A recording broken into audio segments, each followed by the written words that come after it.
अली परवेज मलिक साहब, अस्सलाम वालेकुम। सबसे पहले बहुत बहुत शुक्रिया वक्त देने के लिए। जी बहुत शुक्रिया सना, आपने अपने प्रोग्राम में याद किया। अली साहब, सवाल ये आ रहा है सामने कि आज ये वो लोग मिलके बैठ गए जो एक दूसरे का पेट चाक करने वाले थे और करप्शन के एक दूसरे पर इल्जामात थे, ये दूरियां नजदीकियों में कैसे बदली और एजेंडा क्या था इसका? देखें, आप ये जानती हैं कि अगर हमने इस नालायक हुकूमत से छुटकारा हासिल करना है तो अगर हम मिल के ये एफर्ट करेंगे तो मेरे ख्याल से जल्दी रिज़ल्ट अचीव कर सकते हैं। और इसी नीयत के साथ आपने पीडीएम को जानती हैं बनाया गया था और उसमें चंद ऐसी चीज़ें आई कि जो एतमाद की फ़िज़ा आपस में बनी हुई थी उसको ठेस पहुँचा।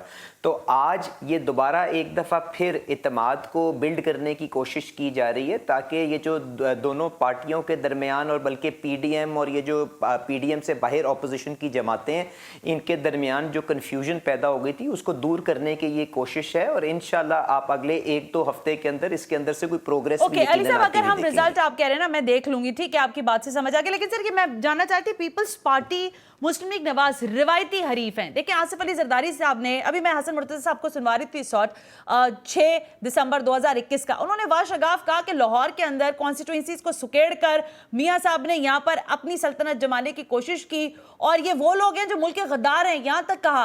और ये कहा कि ये लोग मुल्क में मरना पसंद नहीं करते। इस सब के बाद जब आप लोग बैठते हैं तो ज़ाहिर हुकूमत कहती है ये आपस में इतने बड़े दुश्मन है कि हमारा क्या बिगाड़ लेंगे।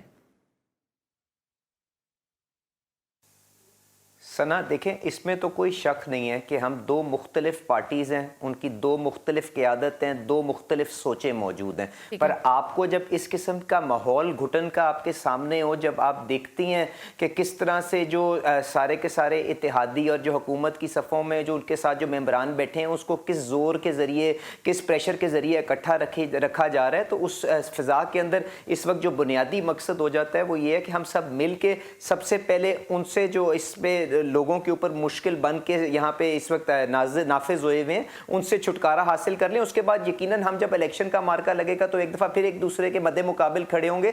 तो हमें इस वक्त सिर्फ प्रायोरिटाइज करने की ज़रूरत है कि किस चीज़ को हमने पहले अचीव करना है और बाद में एक फ्री एंड फेयर माहौल के अंदर जो भी पार्टी आके क़यादत संभालती है हमारा उस पर कोई गिला नहीं होता। Fair enough. लेकिन अली साहब फिर सवाल यह है कि पीपल्स पार्टी डिमांड कर रही है पंजाब में पहले तब्दीली की, आज क्या ये बात हुई है? और अगर हुई है तो इस पर अब आप लोगों का क्या कंसेंसस है? इन हाउस तब्दीली कहां से आगाज करेंगे इसका?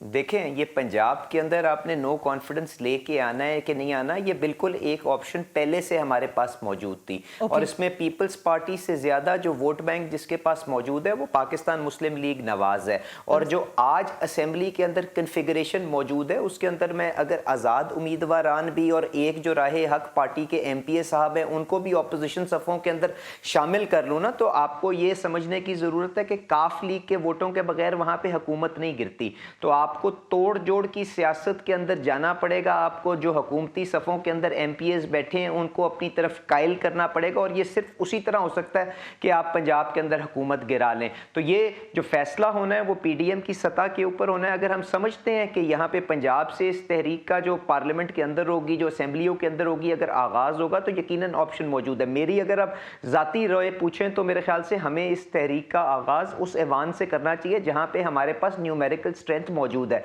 जिसका मतलब ये सेनेट ऑफ पाकिस्तान। तो हमें वहां पे जो ये आप जानती हैं दिलावर खान साहब वाला मामला है, एक दफा सबसे पहले इसको क्लियर करना चाहिए और उसके बाद संजरानी साहब के खिलाफ तहरीक को चलाना चाहिए। और जब वहां पे हम न्यूट्रलाइज करके जो PDM के अंदर तय हुआ था कि यूसुफ रजा गिलानी साहब को चेयरमैन के तौर पर जब इंस्टॉल कर लेते हैं तो उसके बाद हमें बाकी ऐवानों के अंदर आना चाहिए, ये मेरी सोच है। पर यकीनन जब कायदीन बैठेंगे, PDM की बाकी लीडरशिप के साथ मशावरत करेंगे तो इसका एक रोड मैप तय कर लेंगे। बट एक चीज तयशुदा है कि सबको मिलके अगर ये जिद्दोजहद को आगे लेके चलेंगे तो फिर ही इसी में से कोई रिजल्ट निकलेगा, अदरवाइज ये नालायक जो हुकूमत है इसी तरह आगे चलती रहेगी। ठीक है अली साहब, लेकिन मैं शेख रशीद साहब का आपको शॉर्ट भी सुनवा देती हूँ। वो ये कह रहे हैं कि भाई ये इनकी सियासत, यानी नवाज शरीफ साहब की जो सियासत है वो तो गिरेगी नस्ला टावर की तरह और जो पीपल्स पार्टी है उनकी गिरेगी तिजोरी हाइट्स की तरह। शेख रशीद साहब क्या कह रहे थे, जरा पहले वो सुनवाइएगा।